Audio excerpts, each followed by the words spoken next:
December 21st, 2008. Still snowstorm is going on. Now there is a train going on. It's about 8 a.m. The cars are still piled up, snow covered, and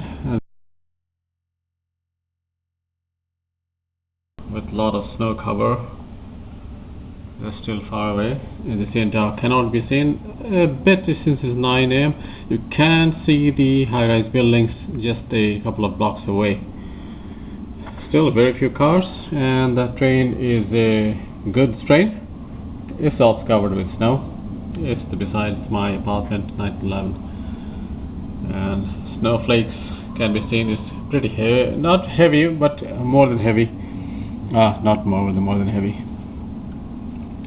A few more vehicles are there compared to 8 a.m. in the morning, so the roads are still piled up with snow cover. I hope you can see the snowflakes falling with in a slanting way, which means the wind speed is there. There is effect of wind, and the snow cover at the window on the outside. That's it.